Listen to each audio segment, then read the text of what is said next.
Let's have a look at the Challenge Cup semi-finals then. We have got two ace matches to look forward to this weekend. And it's been difficult to watch the Challenge Cup because all the games are always going on at the same time as Champions Cup games. And when there is the round of 16, that's 32 teams playing. 16 matches in one weekend. It's impossible.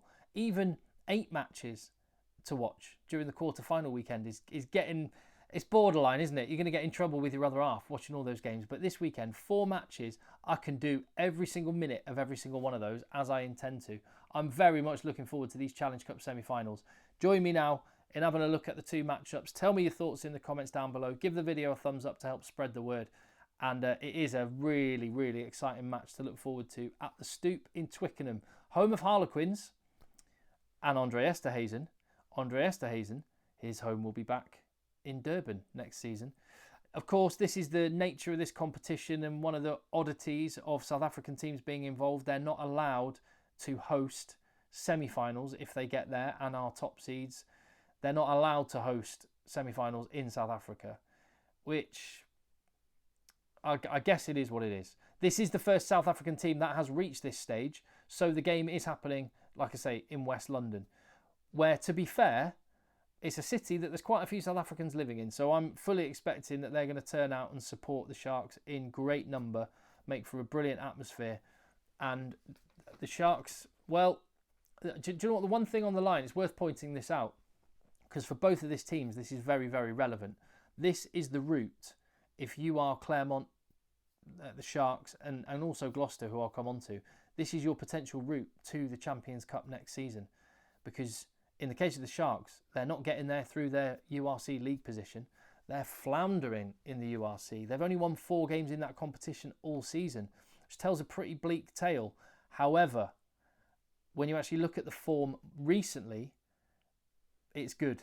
3 wins in their last 4 URC games and 5 wins in their last 7 overall, with good wins against the Scarlets away, wins at Edinburgh, win against Ulster, and yeah, they're hitting some form at the right time, and they've got a bit of mojo now, and they've got a purpose for their season, which is this competition. It all comes down to this match and these next 2 matches.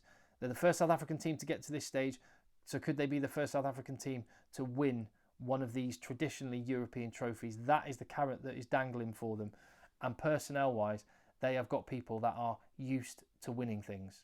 You look at their forwards. In fact, any team that can name, and when the teams come out, maybe they will name, shirt number 1, Oxenche, 2, Bongi and Banambi, 3, Vincent Koch, 4, Ebenetzebeth. Anyone who can name those 4 players in their front 5 is going to be good in whatever competition against whatever competition against whatever opposition. Truly world class. And you add to that the players that they've got, if they can get a good platform, as I expect them to. Lekanyoam, Jaden Hendrickster in the back line. They've got Mapimpi. They've got guys that can finish as well. So they're the real deal. They'll be disappointed with their season, but all of that could be forgotten if they win a bit of silverware and get themselves into the Champions Cup next season. So huge incentive for them.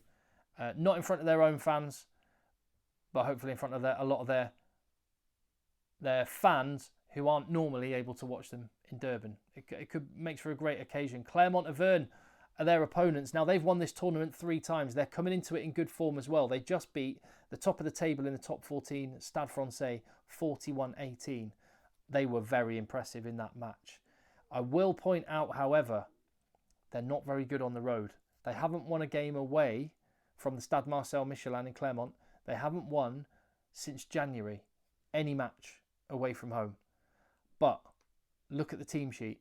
Big match players. Marcos Kremer, what a player. And you put him on one flank and Patheliato on the other. That is some firepower. They have got some physicality that can match up to those South Africans. And then you talk about guys in the back line. Honestly, I absolutely love this fella. Baptiste Junot. Such a good scrum half. Now, France have got a few of those. This is another one. He's absolutely rapid. If there's any player slightly out of position around the fringe of a ruck, he'll have it. He is so fast. The try he scored at the weekend against Stade Francais, worth checking out on the highlights. He was awesome. And his half-back partner, Anthony Belleau, I mean, he's a class player as well.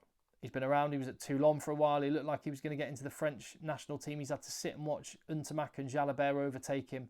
He's playing very, very well. If Clermont can get good ball, these two can bust things open. Clermont not doing well. Much like the Sharks, they're not doing well in the league. So they know they can win this tournament again for the 4th time in their history. And in doing so, get themselves into the Champions Cup, which may be their only route there. This is an amazing game to kickstart the semi-final weekend. And it's followed, the game after that is Gloucester against Benetton. And it's been a really, really difficult season for Gloucester. They have not played well in the Premiership. They're down there second bottom. They've only won 4 games in the league this season, but they're unbeaten in this competition. And they beat Clermont, one of the other teams in the semi-final. They beat them. I was there for that match and they were really impressive.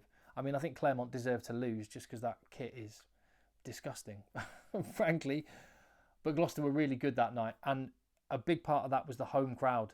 The fans are probably worth 10 points, and they could have a massive bearing on this game if they're in full voice. And again, like with the teams in this competition, the season comes down to this for Gloucester. It's this 80 minutes, win or bust. And they'll be very, very motivated. In terms of personnel, I mean, actually, the teams that they've beaten in this competition already: Ospreys, Castres, Clermont, Edinburgh, Black Lion.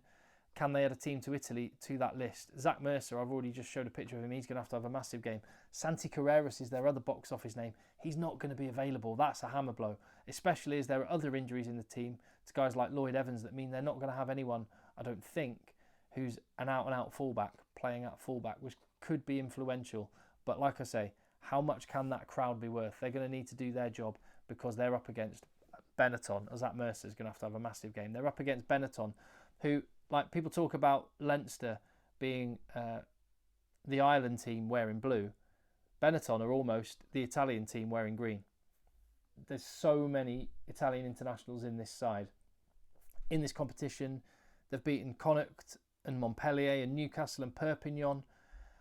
They'll back themselves to beat Gloucester, especially when you look at some of the personnel in their side. Brex and Menoncello in the centres. Amazing in the Six Nations. They're going to be doing it in club colours this weekend, and they're going to be doing it alongside guys like Lamaro and Negri. You've got Rutzer and the Canoni brothers and Ferrari and Lucchesi. They've got a lot of talent. And they have won some games on the road. They're used to travelling with the URC and having to pick up wins. They have done that, and they've had enough time together as a squad since the Six Nations to start building a little bit of form in this competition. The win against Connacht was a really good one. Can they do this against Gloucester? Yes, they can. Unquestionably, they can. I think it's going to... I'd edge Benetton's way. I think the Santi Carreras missing out for Gloucester's huge. How much can the home advantage be? At Gloucester, it's always a significant advantage. I see this being really close. I think I'm going to go just for Benetton. And I think in the first game, I would edge towards the Sharks due to, as I said, Clermont not being as good on the road, the Sharks having a fearsome front five, and I think the weather's going to be good. The track's going to be flat. Hopefully there's no rain. So I think Mapimpi, Fassi can do the business in the wide channels as well. So I'm going to go for a all URC Sharks versus Benetton final, but it's going to be tight. Tell me what you think. Leave your comments. Give the video a thumbs up. Hit subscribe. I'll see you on the next one.